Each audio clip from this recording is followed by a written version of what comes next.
Sebelum kalian laksanakan berkolwat, yaitu bertujuan untuk liko atau bertemu Allah, alangkah baiknya kalian mengenal alam-alam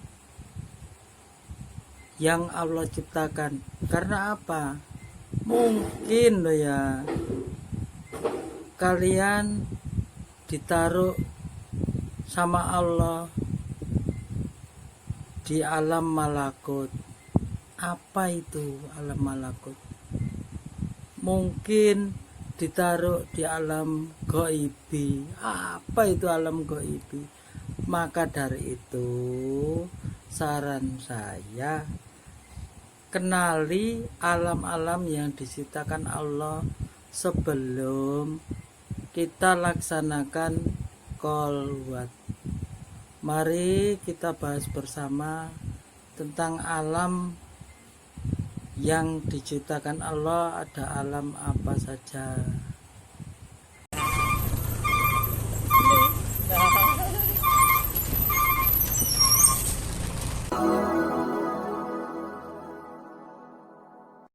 Assalamualaikum warahmatullahi wabarakatuh. Jumpa lagi dengan saya. Malam ini kita masih tetap diberi kesehatan rohani dan jasmani oleh Allah Subhanahu wa Ta'ala, dan diperlancar rezekinya, keluarga yang sakinah mawaddah warahmah. Amin ya robbal alamin. Dan saudaraku yang lagi diuji sakit, pasti Allah kasih kesembuhan dan siap akan diangkat derajatnya oleh Allah. Amin ya robbal alamin.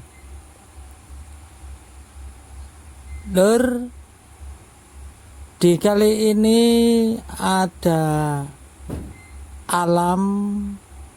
alamnya Allah yang diciptakan oleh Allah, dan menurut tingkatannya para ahli tasawuf itu telah menggolongkan ada 13 alam.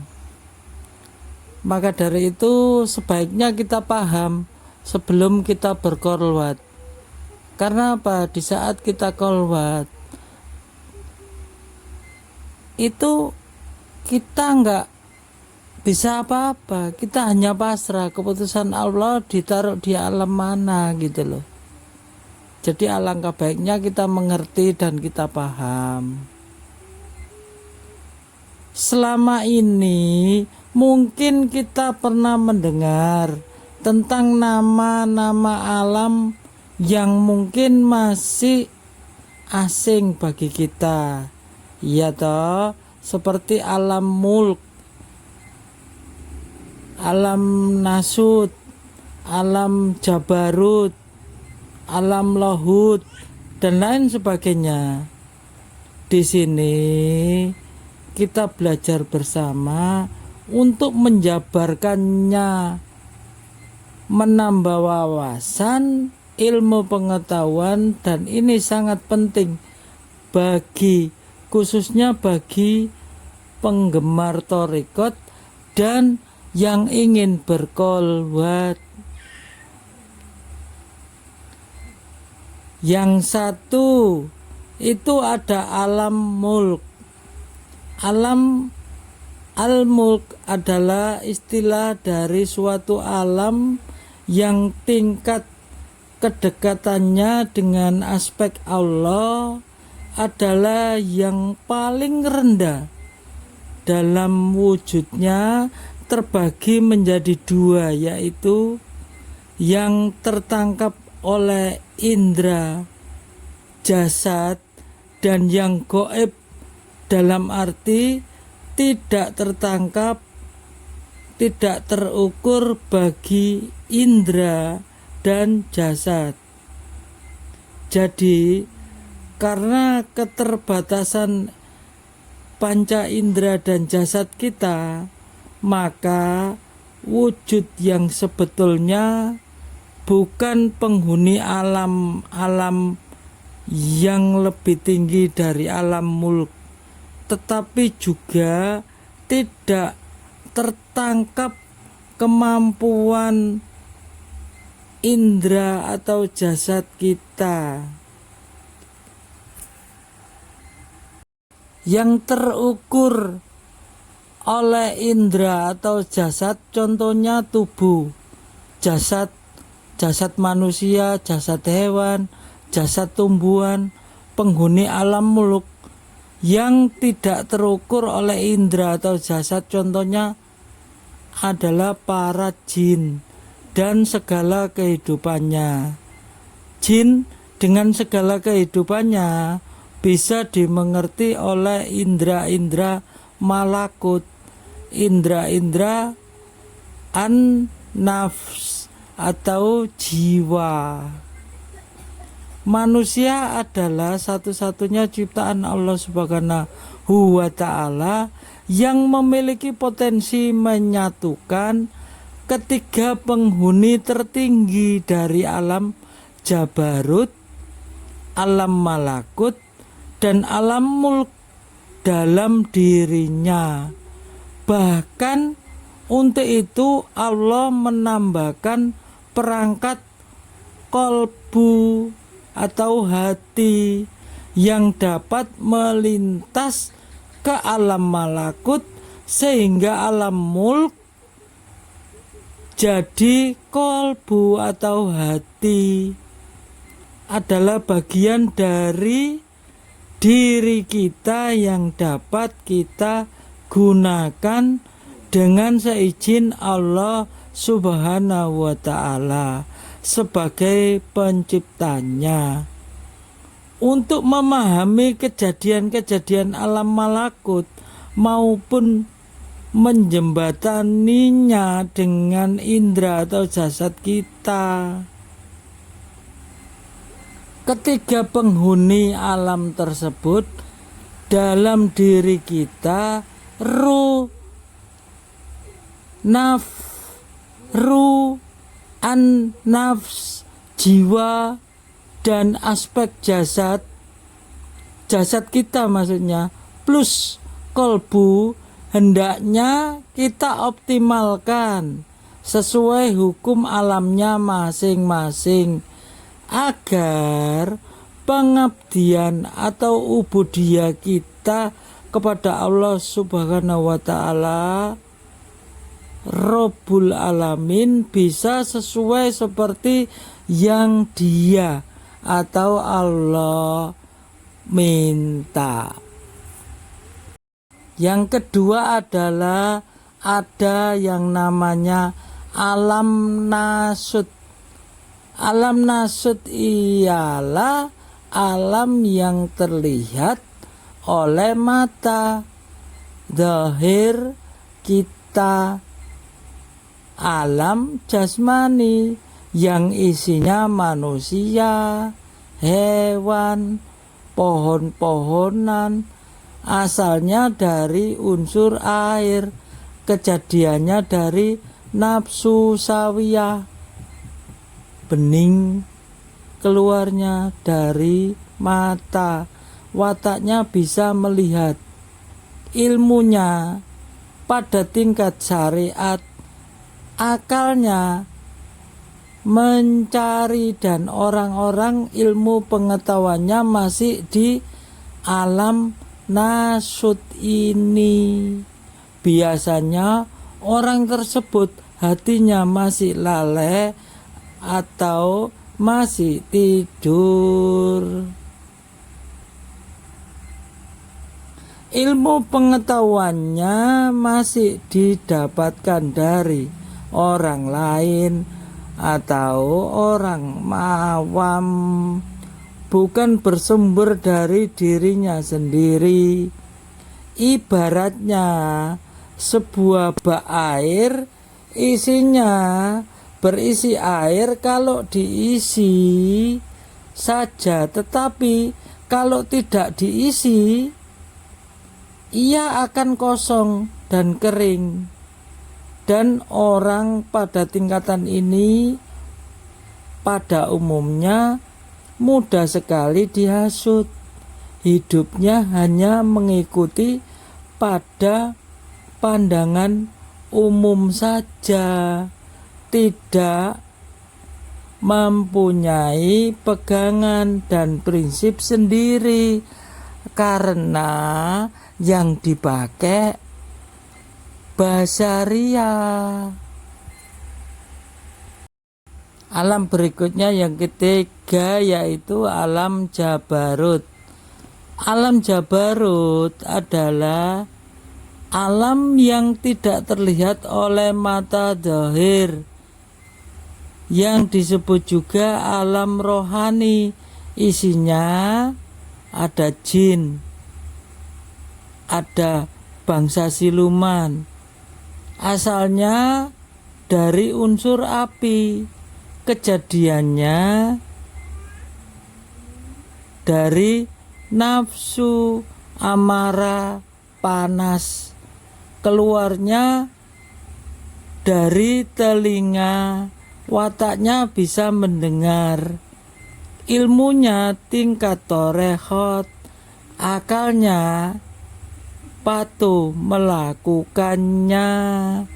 Orang ilmu pengetahuannya sudah masuk pada tingkat alam Jabarut, pada umumnya orang tersebut dikatakan jadab, karena dia sudah dapat melihat dua alam, alam nyata dan alam tidak nyata, sehingga kelakuannya orang tersebut itu agak sedikit aneh, tidak umum dengan orang lain. Dan biasanya orang tersebut hatinya hidup, dia bisa melihat dan mendengar sesuatu yang sifatnya gaib, walaupun masih tahapan tipuan. Artinya apa yang dia lihat atau yang dia dengar tidak semua benar, kadang bisa tertipu dengan bentuk-bentuk visual yang menyesatkan, sehingga orang yang masuk di alam Jabarut harus hati-hati dan waspada, jangan sampai terpedaya dan menjadi sibuk lalu lupa dengan tujuan hidup yang sebenarnya. Dia sudah mempunyai ilmu pengetahuannya didapatkan belajar dari orang lain dan juga didapatkannya dari pengalaman dirinya sendiri atas petunjuk dari Allah Subhanahu wa ta'ala. Yang berikutnya keempat adalah alam malakut. Alam malakut ialah disebut juga alam para malaikat. Dalam pandangan ahli tasawuf disebut alam kolbi atau hati. Penghuninya adalah para malaikat. Asalnya dari unsur angin, kejadiannya dari nafsu mutmainah tenang, keluarnya dari hidung, wataknya bisa mencium, ilmunya tingkat hakikat. Artinya orang itu sudah betul-betul pasrah, tawakal, mengikuti kehendak yang mengatur, yaitu Allah, karena ia sudah merasakan kehadiran Allah. Dan orang yang ilmu pengetahuannya sudah mencapai alam malakut, maka ia akan bisa melihat suatu alam yang mana penghuninya adalah para malaikat yang serba putih, yang sedang berdiri, rukuk, sujud, dan duduk memuji Allah, dan melihat para malaikat tawaf di Baitul Makmur. Dan orang yang mencapai tingkat ini hatinya dipenuhi oleh nur cahaya, sehingga di kehidupannya nampak tenang dan tentram. Ada lagi yang kelima, alam lohut. Alam lohut itu dari kata Allah atau ketuhanan. Lohut adalah pribadi Tuhan.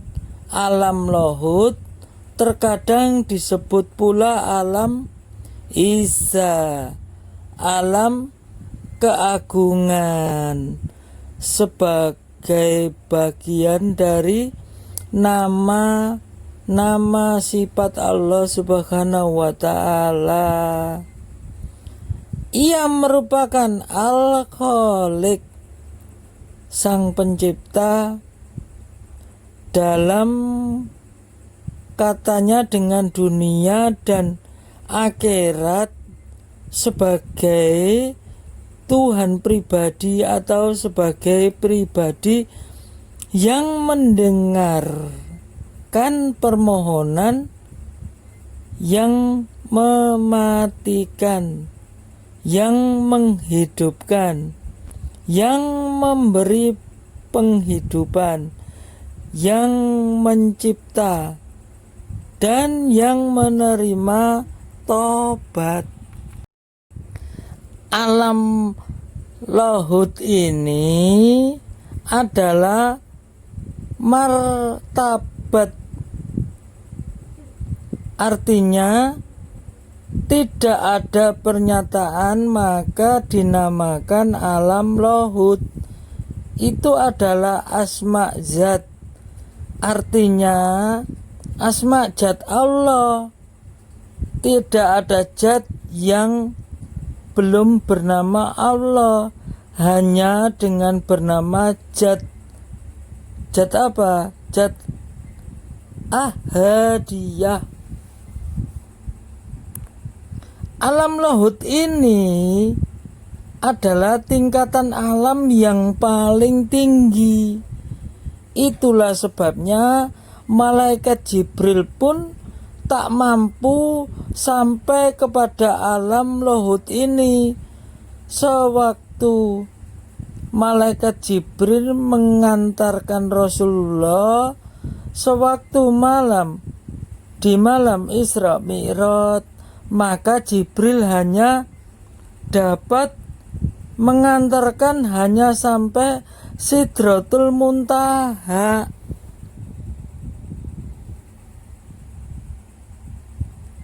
Dan Jibril berkata, "Ya Muhammad, seandainya aku melangkah naik satu langkah saja, maka tubuhku akan hangus terbakar." Jadi pada lapisan terakhir ini, maka Rasulullah naik seorang diri saja untuk bertemu pada Allah Subhanahu wa Ta'ala. Gitu loh lur. Mulai paham nggih? Ada lagi. Yang keenam adalah alam goibi. Alam goibi ini istilahnya untuk alam kolbin, salam, hati yang selamat. Isinya arwah-arwah para nabi, para sahabat, para wali Allah, dan orang-orang yang soleh. Ilmunya tingkat ma'rifatullah. Akalnya falsafah, menjadi dalang, artinya orang-orang tersebut mencapai pangkat insan kamil, manusia yang sempurna, manusia sejati. Manusia adalah satu-satunya ciptaan Allah Subhanahu wa Ta'ala yang memiliki potensi menyatukan ketiga penghuni tertinggi dari alam Jabarut, alam Malakut, dan alam Mulk dalam dirinya. Bahkan untuk itu Allah menambahkan perangkat kolbu, yaitu hati, yang dapat melintasi ke alam malakut sekaligus alam mulk. Jadi kolbu atau hati adalah bagian dari diri kita yang dapat kita gunakan dengan seizin Allah sebagai penciptanya untuk memahami kejadian-kejadian alam malakut maupun menjembataninya dengan indera atau jasad kita. Ketiga penghuni alam tersebut dalam diri kita atau jiwa dan aspek jasad kita hendaknya kita optimalkan sesuai hukum alamnya masing-masing agar pengabdian atau ubudiyah kita kepada Allah Subhanahu wa Ta'ala Rabbul Alamin bisa sesuai seperti yang dia siapa? Dia Allah, yang Allah minta, gitu loh Lur. Di 6 alam ini mudah-mudahan kita bisa paham ya, dan kita bisa mengerti ya. Untuk nanti season berikutnya ada 7 alam lagi, karena total alamnya yang diciptakan Allah itu ada 13. Ini masih kita kupas bersama-sama, masih 6 alam ya. Untuk berikutnya kita pelajari 7 alam berikutnya, gitu loh Lur. Mudah-mudahan bisa dipahami. Kita sambung ke kemudian hari. Saya akhiri dulu di pertemuan membahas alam ini. Saya akhiri. Wassalamualaikum warahmatullahi wabarakatuh.